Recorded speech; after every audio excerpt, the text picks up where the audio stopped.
I should have prepared better for this. I've become too high tech, and now I'm worried more about the equipment than the message. This is no good. Way too high tech. Let's talk about money.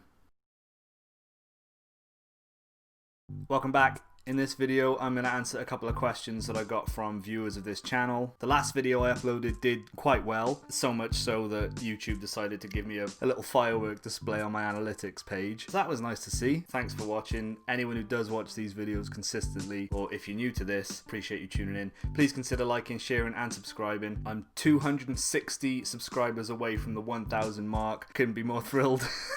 Man, I'm going to have a party when I get to that 1,000. First things first, I had an email yesterday from a gentleman named John who said, "Hey Ollie, what's the crack? Hope all is well with you and your loved ones." Yes it is, thank you John. I hope all is well with you and your loved ones as well. I stumbled across one of your videos a few weeks back. I think it was a Monzo related video, but I have been slowly watching your money videos on your YouTube channel for a few weeks, and I'm slowly starting to come around to the realization that I need to start thinking and being active with my money. That's a good realization. It's the realization that I came to when I started making things on this channel regarding what I was doing with my money. I'll try and keep this short. I was watching your budget video and I have downloaded the numbers template. Thank you. In the video that John's referencing here, I laid out how I write my weekly budget. I get paid weekly, not monthly, so I run my money on a weekly basis, and essentially I do the same thing with my money each week. I know how much I'm putting in this place, how much I'm putting in this place, how much needs to go towards bills and household expenses, and how much needs to go to savings, all that sort of stuff. I plan it out before so that I know that when I get paid, I just have to do these simple steps with my money and everything should run according to my plan. But John was wondering, my payments such as holiday savings, Christmas savings, and money that I set aside for charitable giving, where do I put that money so that I know that it's not to be touched for things like unnecessary spending or spending on my weekly living? All I do when I get paid each week is put those amounts of money that I deem necessary for each category into a separate Monzo pot. So I've got a Monzo pot for Christmas savings, a Monzo pot for holiday savings, one for charitable giving, so on and so on. Anything that I think I need to save for in advance, I open a Monzo pot and I just put the money in there.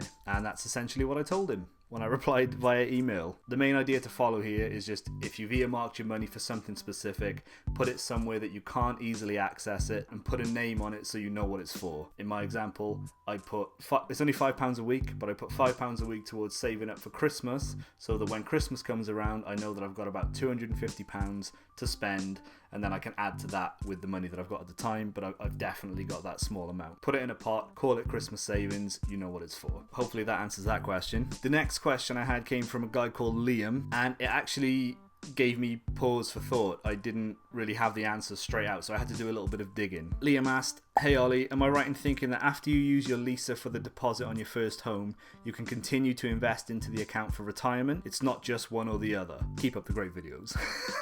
That's the best part of that question. I will keep it up, and they are great. When I started making these videos and started looking into the lifetime ISA, when reading the government guidance, they say that you can use the Lisa to either save for your first home or for retirement. So that "or" led me to believe that it was a one or the other. So if you're saving for your first home and you use the account is then closed and you can't use it for retirement. Or if you are using it for retirement, you can keep it until you're 60 and then withdraw the funds from that account. However, I was not correct. So I did a little digging and I looked up some articles that might help with this question. There's no outright rules that I can find that lay this out clearly, but a couple of articles that I did find. One from AJ Bell, Frequently Asked Questions. Can I use my lifetime ISA both for buying my first home and for retirement? They say, yes you can. You can use some or all of your lifetime ISA to buy your first home and continue paying into it until just before your 50th birthday. When you turn 60, you can withdraw money from your Lisa penalty free to fund your retirement. So that's great. That means if you've got a large amount of money in your lifetime ISA when you're buying your first home, you don't need to empty the account. You can just take a portion out to buy your first home. The account stays open then, so you can continue to get that 25% government bonus towards your retirement. Works out well for me because I don't have a pension plan set up with my job, so I'm looking at different ways that I can save for retirement, and the Lisa was one of the ways that stood out to me. Another article I found on Save the Student, which is obviously financial advice for students, but the Lisa is the Lisa. It works for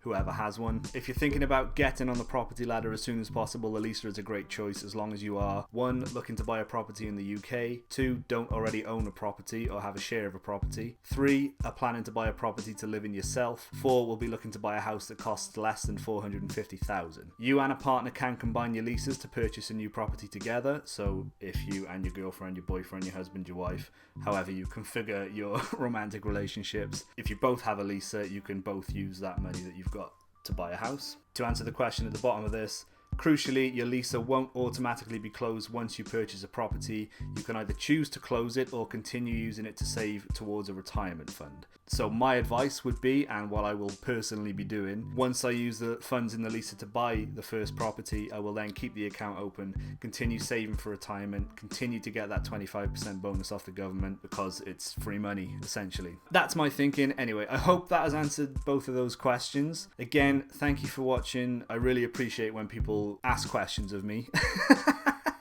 Again, this is not financial advice. I am not a licensed financial advisor. I'm just making videos based on my experiences and hoping that I can help people make decisions in their own lives. Learn through my mistakes, maybe? But I'm hoping not to make too many mistakes. Take care, guys. Coronavirus is still a thing. Wash your hands, keep a distance, love yourselves and each other. We'll speak soon. Save your money for a rainy day.